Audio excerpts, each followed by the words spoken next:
So, reading 7, Social Justice, Environmental Justice, Climate Justice, and the Injustice of It All. Let's do something different today. Since this week's short films are on the Green New Deal, it'd be pretty redundant if I made 2 new videos on the Green New Deal. So, let's take up the climate crisis and justice, which are in many ways the cornerstone of the Green New Deal. As I have repeatedly noted, you probably never tire of hearing me say it, this course focuses on the sort of cultural changes that we need to make in response to the climate crisis. While, as I noted in a previous video, personal action like switching to a largely plant-based diet and away from flying and automobiles are absolutely essential, we need to do more. We need to collectively address this problem. Although the climate crisis is obviously a global problem, different parts of the world, and by that I mean different countries, have their own individual challenges with respect to the crisis. In some, like the U.S., the challenge is to reel in our environmentally disastrous lifestyle. Economically, this means that we arguably need to enter a period of degrowth, where we work out how to live rich and meaningful lives while reducing our population and economy, and in the process, of course, emit fewer greenhouse gases.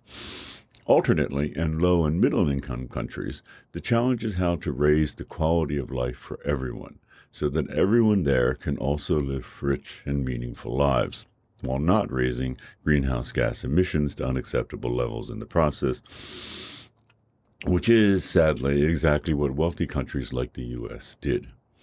Because every country is facing somewhat different problems, the Paris Agreement, signed at the COP21, which was back in 2015, left decisions of climate action up to individual countries. In some cases, these climate actions may be related, as every part of the world will need to rely on renewable energy sources like wind and solar. However, in wealthy countries, part of the challenge will be to use far less energy than we're currently using. In low and middle income countries, by contrast, the challenge will be to use more energy, such as by electrifying villages across the planet, but to do so responsibly and sustainably. Simply put, wealthy countries will need to enter into a period of degrowth. Low and middle income countries, sustainable, responsible growth. In both cases, this will involve profound cultural changes. Because this is a course taught in the U.S., it has addressed a number of problems that, to much of the world, may seem absurd. For example, this course has considered reducing our meat consumption, which is hardly a problem in places like Bangladesh, where the per capita meat consumption is 4 pounds per year. Compare that to 265 pounds per year in the U.S. To put that in perspective, people in America not only eat more meat than people in Bangladesh, we eat 6,600% more meat. I know, it's difficult to even imagine such a huge difference, especially when it comes to food. Nonetheless, the U.S. has an obesity epidemic which impacts 40% of Americans, while 1 in 10 people across the globe experiences chronic hunger daily.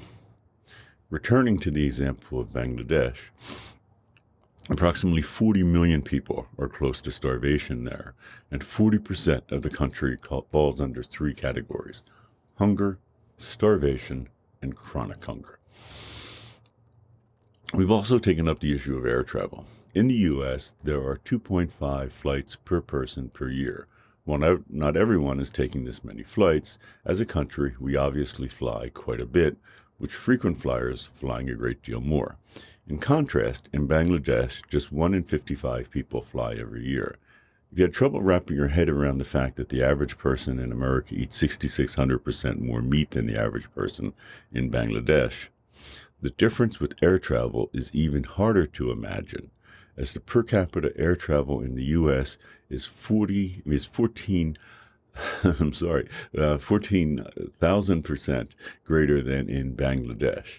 Finally, we've also taken up car ownership. 1,400%, by the way, which is hardly a problem in a country like Bangladesh, where only 4 people in 1,000 own a car. In contrast, in the U.S., 838 people in 1,000 have cars. The difference here is even more mind-boggling, as the per capita automobile ownership in the U.S. is 21,000% greater than in Bangladesh. Recall in the documentary The True Cost that Bangladesh is where the Rana Plaza disaster happened. In case the film left you wondering why people would take jobs in such horrible conditions for such low salary, if 1 in 4 of your friends was starving, it would probably be quite an incentive to take any job on offer. All this brings us back to the question of social justice, environmental justice, and climate justice, which are all related. The horrific conditions under which people are forced to work in Bangladesh is an example of a social justice problem. The environmental damage done to the place, for example, factories that pollute there, which is often called point source pollution, is an example of environmental justice. The phrase is a little confusing, as we're really talking about injustice here, which includes the fact that these factories are frequently located in areas where people are generally quite poor. Bangladesh is an obvious example, as poverty there is so great that the people have little choice but to take any sort of development, even if it destroys their local environment. Climate justice looks to how global climate change impacts people across the globe, with the poor being impacted the most. For example, by flooding related to sea level rise, each year in Bangladesh, 10,000 square miles, and that's around 18% of the country, is flooded, killing over 5,000 people and destroying more than 7 million homes. Let me just repeat that. That this many people, 5,000, are killed, and this many homes, 7 million, are destroyed each and every year. During extreme floods, the affected areas may exceed 75% of the country of Bangladesh. The last time that this happened, 30 million people were made homeless. This is an extraordinary, deadly gulf between the wealthiest and poorest countries on Earth. It not only impacts our planet's poor directly through things like working conditions, it also does so indirectly through the contamination of their countries, such as Bangladesh. Climate justice also comes into relief here, as wealthy countries are far better equipped to protect their people from its impact. So take the Thomas Fire, which I've previously mentioned, and which came pretty close to my house here in December of 2018. At one point, 8,500 firefighters mobilized to fight it. And then there was the firefighting equipment, including aircraft from across the nation and nearly 300 fire engines from 8 nearby states. All told, it cost hundreds of millions of dollars to fight this wildfire. I am, of course, profoundly grateful for all this, especially for the firefighters who risked their lives, putting this out. But how many countries could afford to mount a response like this? How many would even have the equipment on hand to mobilize? In other words, if I lived in pretty much anywhere in a low-income country during the Thomas Fire, my little wooden house would have burned to the ground, along with all my possessions and the rest of my town. Perhaps my family and I would have survived, perhaps not. This is an example of climate justice, or more accurately, climate injustice, in part because my country put 25% of all greenhouse gas emissions into the atmosphere. We now have, in many cases, the wealth to protect ourselves from the devastation that the climate crisis is already bringing to our planet.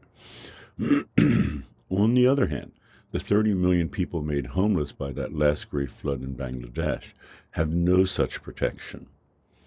Incidentally, in 2018, the Trump administration slashed funding to Bangladesh, to 2/3 the level of the previous administration. The slash was made even greater with respect to the health sector, where funding was reduced to less than half by the Trump administration. So what can be done regarding all this? Yes, we can buy fewer clothes, but what about the social, environmental, and climate justice issues that take place in places like Bangladesh? The Green New Deal, which I think is absolutely necessary, is primarily focused on the U.S. economy.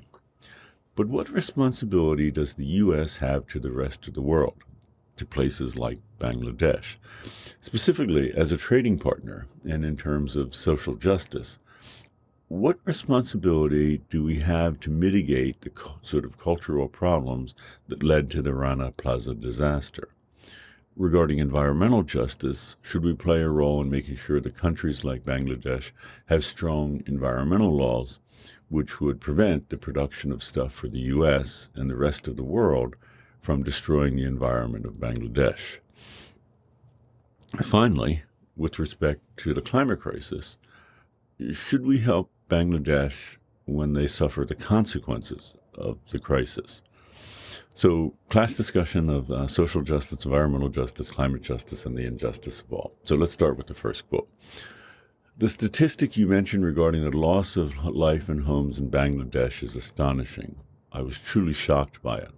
I paused the video and rewound it 7 times to make sure that I heard you right. 5,000 lives lost per year, 6 million homes, and even more in some cases. How could this be allowed to happen? My gut reaction was, why am I here learning about this when I could be there, on the ground, actually helping those impacted by the flooding? Instead of caring about what those people face every day, we create false realities that benefit a wealthy few and call it good. I am truly fuming, and I worry that this is a jumble of unconnected thoughts. Really, my takeaway is that the U.S. has no right to be considered a world leader, and in fact, in the wake of the Trump era, is no longer a world leader, when we allow such events to happen and do nothing to avoid them. Close quote. As I've noted, because this course is taught in California, we've principally taken up the impact that the climate crisis is having in this part of the world, such as wildfires on the West Coast. However, the global climate change is impacting different parts of the world in different ways. Climate experts predict that by the year 2050, rising sea levels will submerge 17% of Bangladesh's land and displace about 20 million people. And this is just the tip of the iceberg, as during storms, many more people will be impacted. Although we may feel disconnected from the people of Bangladesh and this problem, wealthy countries like the United States, and the United States in particular, are the reason that the climate crisis for the climate crisis and the sea level is rising. Moreover, the U.S. is Bangladesh's principal trading partner, as more of the exports from that country go to Bangladesh go to the United States than any other country. Even though Bangladesh does not play a very significant role in the U.S. economy, when it comes to U.S. trading partners, Bangladesh is number 46, the U.S. is nonetheless of central importance to Bangladesh. Prior to this course, you may have never thought much of Bangladesh, if at all. But what is happening in Bangladesh right now, from sea level rise and storm surges to horrific working conditions, which at root is caused by the fact that we are not paying them nearly enough to produce what they are supplying, is being caused by wealthy countries like the U.S., and in particular, the U.S. So why are we not doing anything to correct these problems that we have created? As this person aptly noted in this comment, instead of caring about what these people in Bangladesh face every day, we create false realities that benefit a wealthy few and call it good. In order to do this, all that we generally hear about from marketers is the product that they are selling us. They neither want us to think about where the product comes from, and by that I mean from places like Bangladesh, where many of our clothes are made, nor where it goes when we are finished it. When we throw something away, they do not want us to think about where away is. Most of us have never raised this obvious question. For their part, marketers are particularly content to let us believe that when we drop a pile of clothes off at Goodwill, they actually go to people in need, which they rarely do. When confronted with the reality of what is going on here, the person who made this comment, much to their credit, said in exasperation, and I'm quoting here again, "Why am I here learning about this when I could be there, on the ground, actually helping those impacted by the flooding?" It would be incredibly commendable to go to Bangladesh in order to help with the suffering. However, this would really put little more than a Band-Aid on the problem, as it would do little to put an end to the cause of the suffering. With respect to the United States, to do that, we need to, 1, immediately and significantly reduce greenhouse gas emissions caused both directly and indirectly by the U.S., 2, reel in the free market system that makes us richer in the U.S. but keeps the people of Bangladesh in abject poverty, and 3, use the wealth from the fossil fuel economy that has given the U.S. To help mitigate the damages done by the climate crisis in places like Bangladesh. To do all that, we need both climate activists to make people aware of these problems and to elect politicians that will enact those changes. So the next quote. Ken posed various questions of whether the U.S. has a responsibility to help countries such as Bangladesh mitigate the social, economic, and environmental disasters that our country, that's the U.S., has created. I believe that the United States absolutely has a responsibility to aid Bangladesh, other developing countries, and the rest of the world in moving towards a cleaner future. Over the past few years especially, I have felt that the sense of nationalism and patriotism in the United States has outweighed the compassion and empathy we have for other human beings on the planet. While people's feeling of pride for their country is great, I don't believe that it should be placed ahead of caring for other people in other countries. While America is focused on maintaining our strong economy and making revolutionary technology, medical, and scientific advancements, we fail to realize the impact that our actions are having on the rest of the world. I believe that the Green New Deal needs to include specific ways in which America can aid the countries that we have harmed, such as a plan similar to the Global Marshall Plan created by Al Gore, and that was published in 1992. It's the end of that quote. Excuse me. So what do you do if you live in Bangladesh or someplace similar that is impacted by the climate crisis?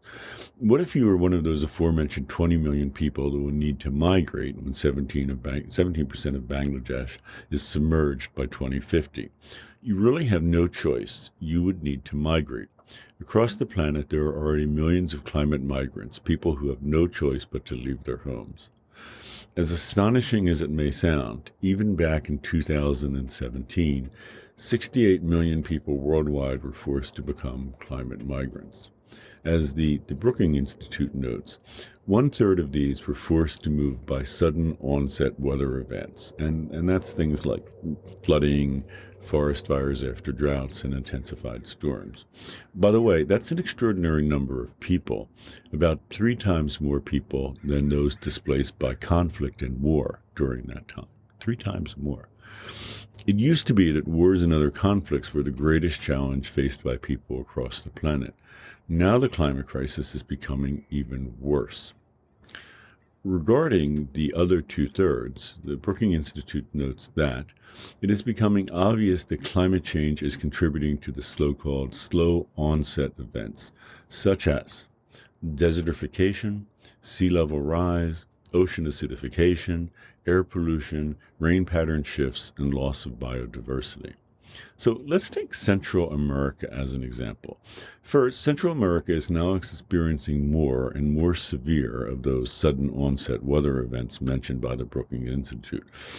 For example, in 2020, the region experienced 2 catastrophic storms within 2 weeks.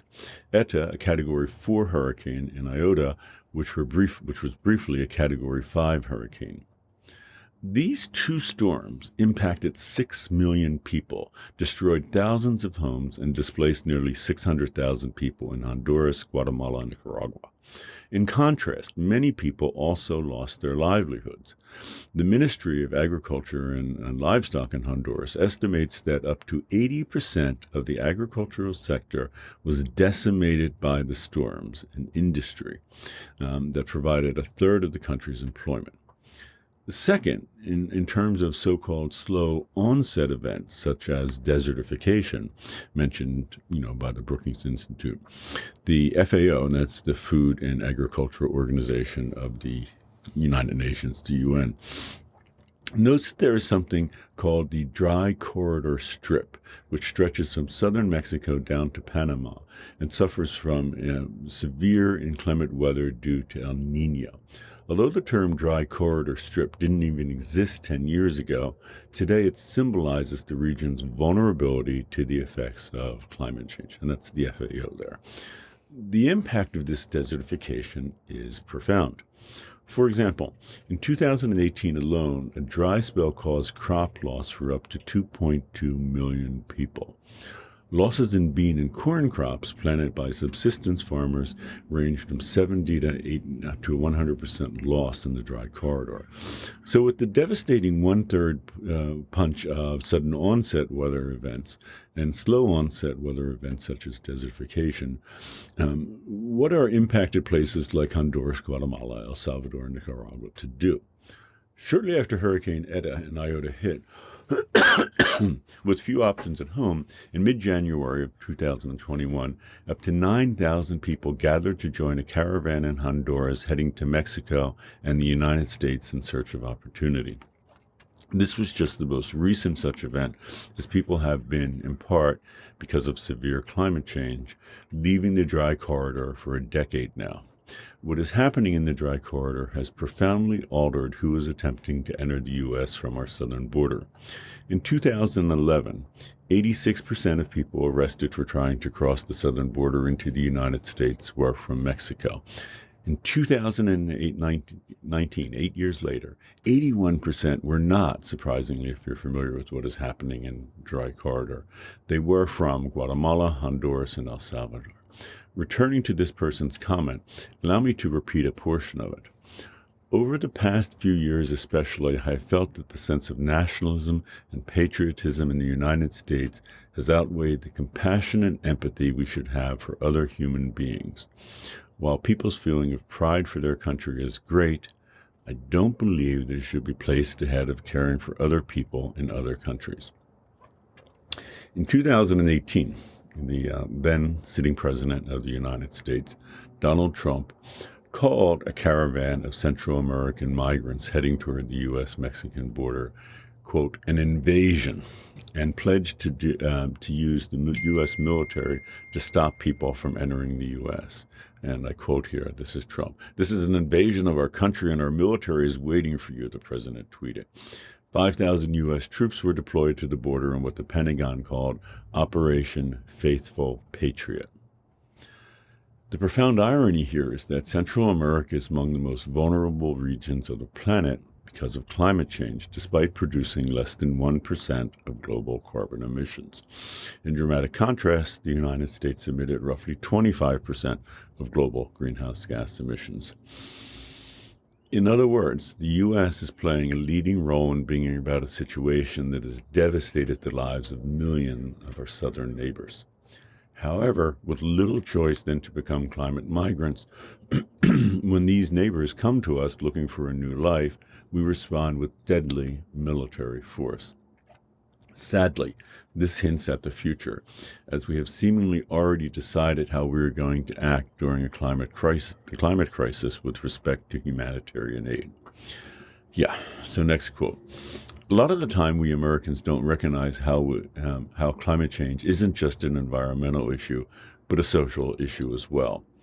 The Green New Deal does an amazing job of acknowledging the social issues that have arisen as a result of climate change.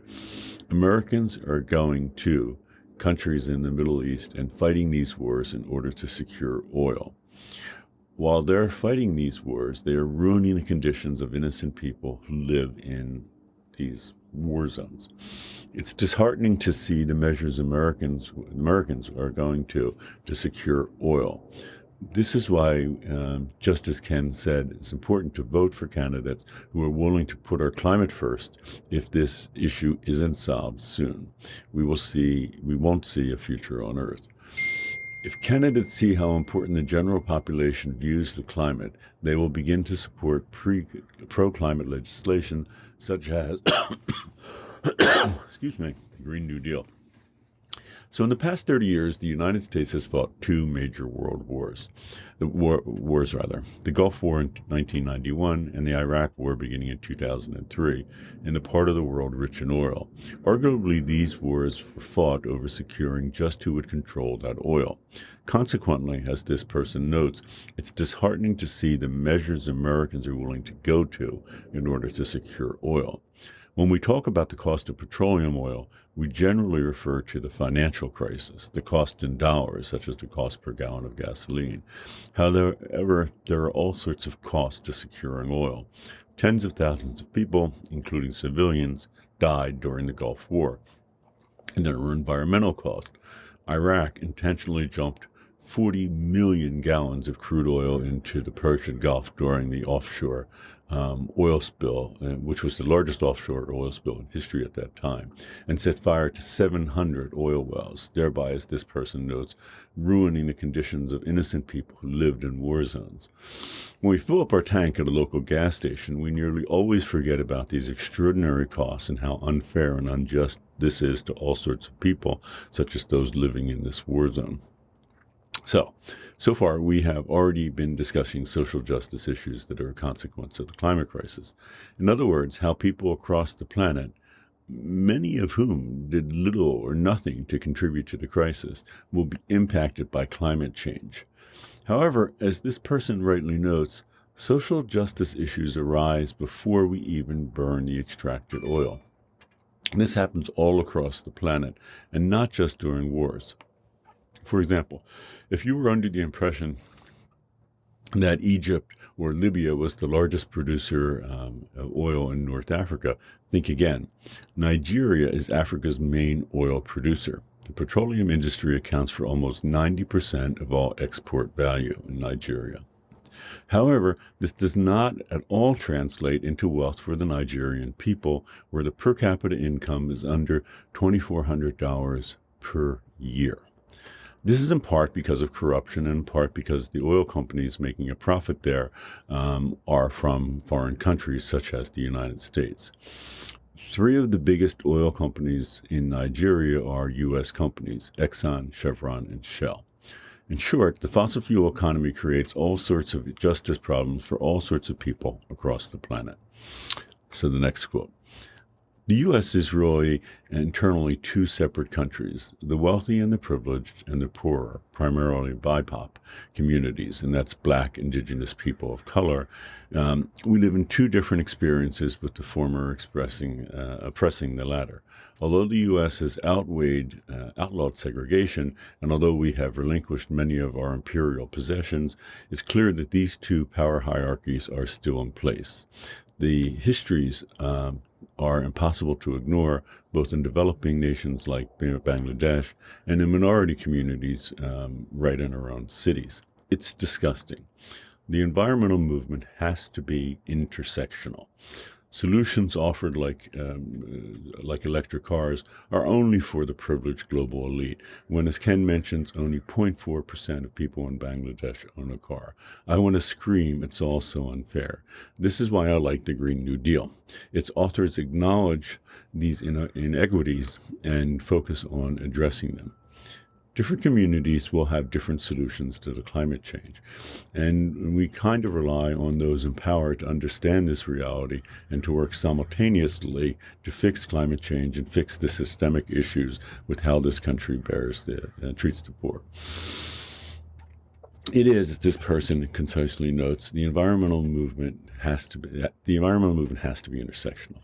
If we ignore how this impacts BIPOC communities in the U.S. and across the planet, billions of people will suffer injustice. Excuse me. Hence, we really need to look at where environmental issues and social justice issues collide, as these intersection points where human suffering is already occurring. Here are two examples. In order to address the climate crisis, we need to end coal extraction in the U.S. as well as dramatically downsize the air transportation industry.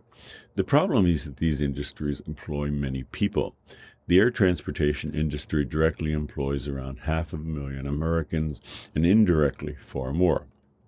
What will happen to these people in these industries, along with many more industries, when we reinvent our economy in response to the climate crisis? Millions of lives could be devastated. Hence, the Green New Deal sees this issue holistically, as it is designed to protect individuals who would be negatively impacted by, for example, the downsizing of the air transportation industry. It does so by providing unemployment benefits, access to education, guaranteed health care, and so forth. We also need to squarely confront the fact, as this person rightly notes, some of the solutions to the climate crisis, like electric cars, are designed for a privileged elite, which, as Ken mentioned, only 4% of people in Bangladesh, own a car. I want to scream. It's so unfair. In part because of colonialism, the fossil fuel economy that emerged in the past 200 years has been profoundly unjust to most people on the planet, as only certain individuals in wealthy countries benefited by this economy. When we make lifestyle changes and transition into an economy based on renewable energy, the danger is that this profound injustice will only be reproduced. As this person rightly notes, electric cars are a prime example. It doesn't matter whether they are electric or not. Wealthy people in wealthy countries will continue to have their cars, while poor people will continue to be without them. The solution is not to give cars to everyone on the planet, as this is, of course, completely and utterly unsustainable. Rather, we need to reimagine how we get around, so that everyone in the U.S. and across the planet has equal access to sustainable transportation. If we fail to do this, we will build a world where the inequities of the past will live on in the future. However, as daunting as all this may sound, we are presented with a remarkable opportunity to work at righting the wrongs of the past and build a world that is not only more sustainable, but is more just and fair to people across the planet, including BIPOC communities. Okay, thanks.